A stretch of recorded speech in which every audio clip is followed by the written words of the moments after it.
Alright, so this is my 1944 M. I haven't done a video on this one yet. I've had it for a long time. So, it's really solid old tractor. Don't mind the oil jug on the headlight. That's what I use to cover the exhaust because it doesn't have a rain cap right now.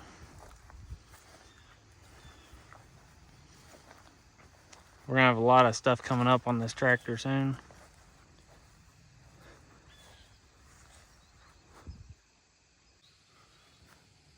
All right, so this is the tractor we call Lester. That was the old man that owned it originally. As far as I know, I'm the third owner of this tractor. It's very modified, let's say. It's got a lot of stuff done to it. So let's just start here at the beginning. So it has Charlin power steering, which is completely under the hood. Nothing visible other than the pump there, which has its own separate reservoir right there. We've got this thing here, which this valve is for hooking up to a vacuum milker for milking cows. So you know the tractor was on a dairy. This thing's got a lot of expensive parts in it. So that's a M&W clutch lever extension. And so we got this pretty good tire on here, like brand new tire. We got one fender. We'll come back to the one fender in a second. New starter. Oh, almost forgot. We got the ball pre-cleaner. Now, this is what happens when you start a tractor and it backfires and you apparently have water in your oil bath and didn't know it, and it blows water or bird poop colored gooey watery motor oil back out of the breather. Never had that happen before. But she's weighted pretty heavy. It's got one or two weights on each side plus calcium. We got our work light still. We got two-way hydraulics. Drawbar's been significantly welded up. You can see all the weld on that. It's also been doubled up. It's double thick. This has been doubled up here. Kind of same scoop over here. The tires don't match, but they're pretty close enough for me. So this is the interesting side of the tractor. We've got we have an M&W live hydraulics kit. This is the M&W Deluxe kit. I'll insert a picture of that in the catalog here.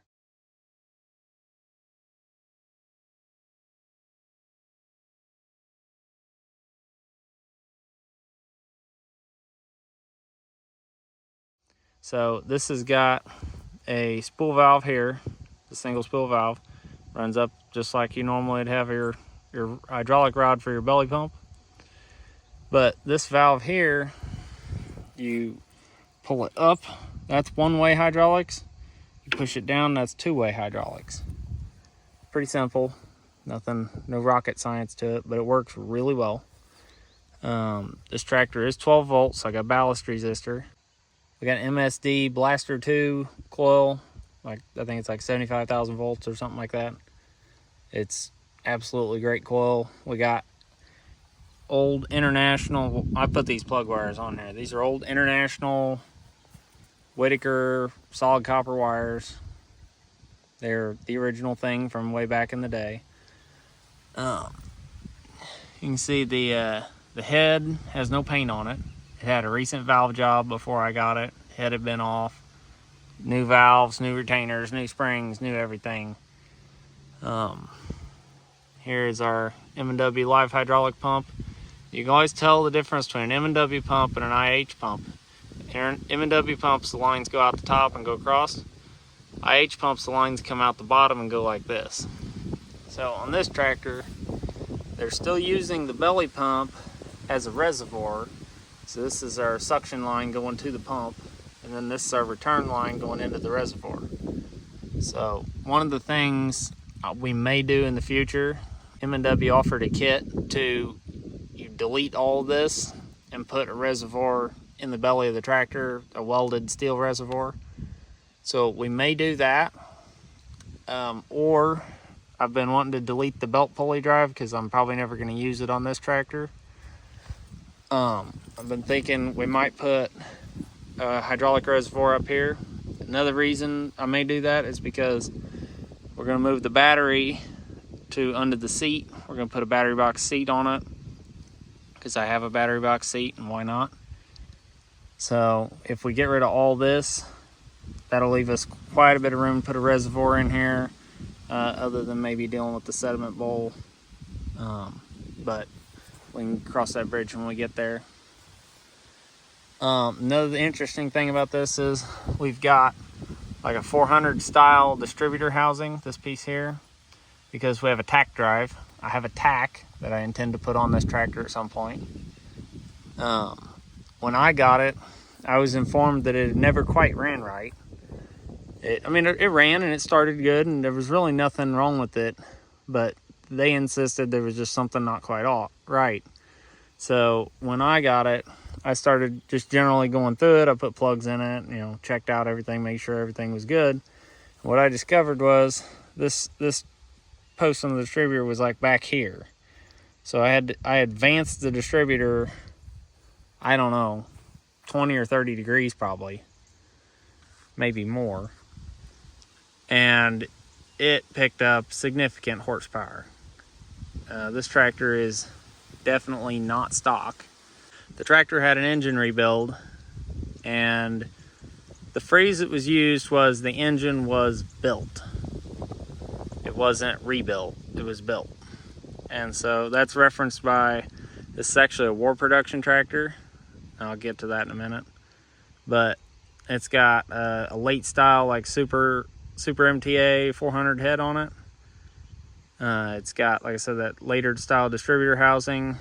It's got international high altitude 4-inch bore pistons. So I think they're the 5,000 foot altitude pistons. They've got a significant dome on them. By my math, that puts us pretty close to 8-to-1 compression or so. I think they set the governor at like 1900 RPM. It really screams when you pull the throttle back. You better hang on because it's going. We got new front tires on it too. But I don't know what's done in the governor. I've had it apart, but I didn't see anything drastic. But it's definitely not stock M. It's not an M&W. It's something, somebody's done something to it, like ground on the weights or something. But when you pull the stick back, it goes.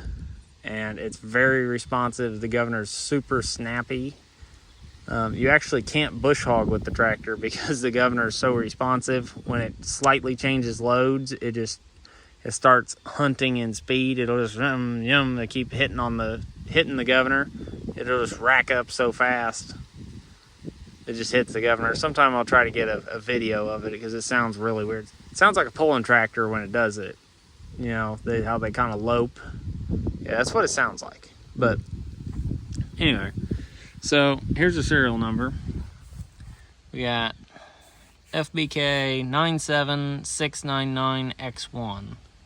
I'll put the date on the screen there. So, interesting things about war production tractors. This has got a steel shifter knob that's threaded on. It's got an international part number in it. I'll show that when we go around a little bit farther. We got a little bit of a dent in the light there. And then, like I said, we have one fender. The reason we have one fender is the original owner was a large man. He was over 6 foot tall, broad shoulders, so forth. And he couldn't get on it with two fenders on it. So he took this fender off and got on from this side and sat on the seat, which recently that side of the bolt broke off. So I got to go through and fix that seat. That's another reason why I want to go to a battery box seat, because I've got one and I don't have to fix that seat then, which is not a big deal.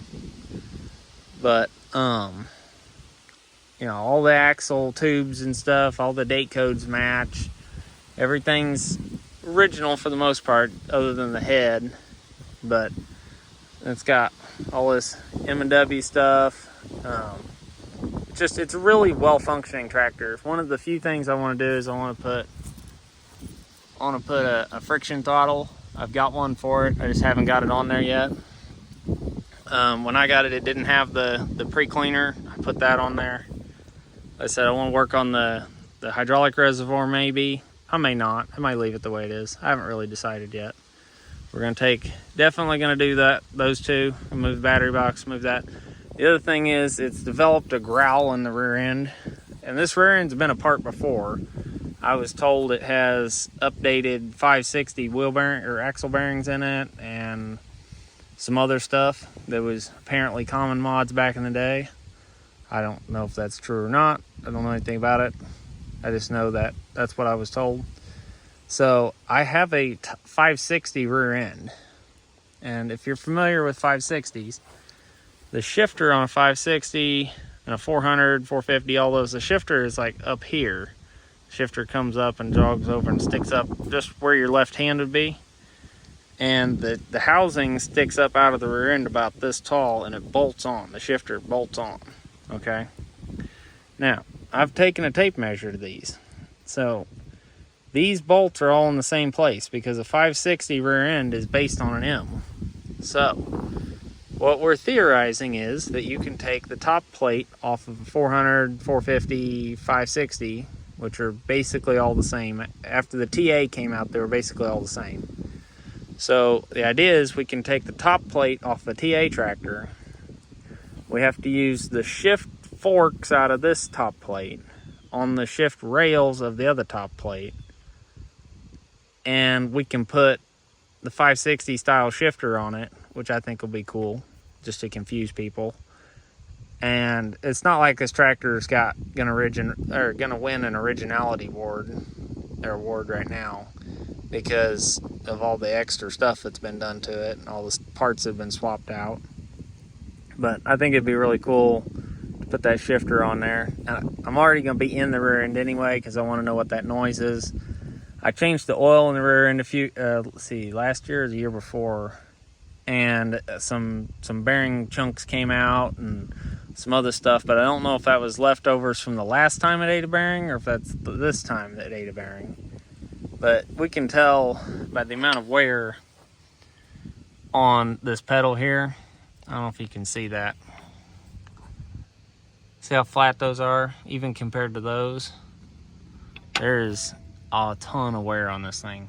It's had the common shifter repair already. It's got a bolt stuck in it. You know, it's just had a lot of use. Look at that one. It's already getting down to where on that right there, there's no groove really left between the two. So it's just about gone. You know, it's been used and it's a good tractor. I'm not gonna say that it's worn out because it's not. It's got a lot of life left in it. I use this tractor every spring. It pulls a 4-bottom plow like clockwork. This thing has got way more power than it should have. That's why it's got all these weights on it and fluid in the tires, because you cannot put the power to the ground. Even with all this weight on it, it still powers out every time. And it's just unbelievable what kind of power it's got. Not to say that I've done that, because I don't normally, but it will pull a 4-bottom plow in 4th gear. If you can get the traction, it'll do it with absolutely no effort. So I think with enough traction, it's got enough power to definitely pull a 416 no problem. I pull a 414 with it normally, and you'll see that this fall again when we turn soil. But it's got power. So normally I just pull it in 3rd gear, about 3/4 throttle, and just let it do its thing. I don't get in a hurry. This tractor it moves like nobody's business. And so I've got a very heavy Kiwani 12-foot disc, which isn't that big, but it's super heavy. I have no doubt in my mind with a lighter disc I could pull a 14, or I don't think it'd pull a 16. I think at that point we're stretching the abilities of the rear end to hold up to it. But yeah, I wish I knew what was done to the motor. I've had the head off of it once. It blew a head gasket. And I know it's a 4-inch bore. I know what the part number was on the pistons. But I don't know if they've decked the head. I don't know if they've decked the block. I don't know what the compression is on it. I don't know what the RPM's set at the moment. I really don't know a lot about it. This is the way I got it. And it's been like this for... the guy I got it from bought it in the 80s. Like 86, 87. And it's been like... It was like this when he got it. And somebody that witnessed them putting the motor together said they'd never seen so many brand new international parts boxes for one engine rebuild. So I don't know what all got changed out in there, but I know that dealership had a reputation for building really stout running M's. They had an engine guy that just knew what he was doing, and I know that they had a reputation for doing lots of M&W parts. I honestly would not be surprised if somebody said it has a period cam in it or something, you know, an upgraded cam. I wouldn't be surprised at all. This thing pulls like crazy on the top end. It honestly doesn't lug that great compared to other M's I've been on. And it just seems to be really high strung. So I don't know if they advanced the cam in it. I don't know what they did, but I've never had it on a pulling track. I really wish I would get around to that eventually.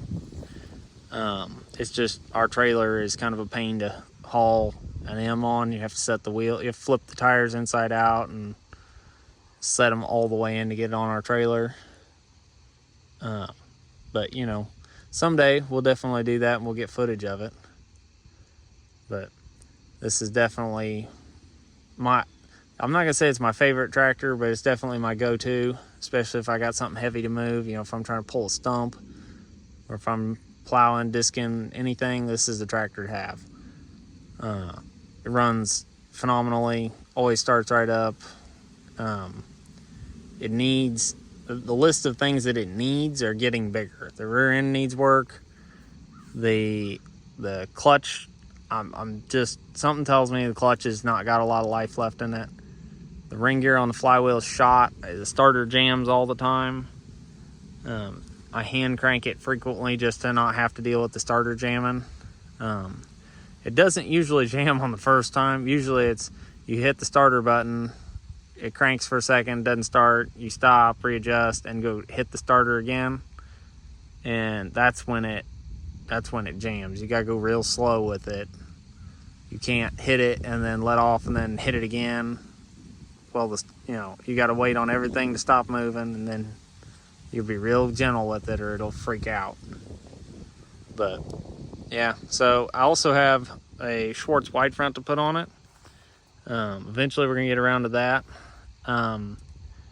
We might not put the wide front on it. We might put the wide front on the hand clutch tractor, but I'm pretty sure it's gonna go on this. That was the plan originally. I would love to find a cab for it. I'd love to have a cab for it, but you know, that's probably not going to happen. I've thought about building a cab. I think it'd be a fun project to build a period looking cab. I've seen a couple people do it online. It looked really cool. And then the other thing is I'd really like to put duals on this for when I'm disking with it. It really just needs some more traction. It just, even in third gear, I can power out way too easily with the disc. Even if the dirt is just not perfect, it's almost difficult to pull that disc with it.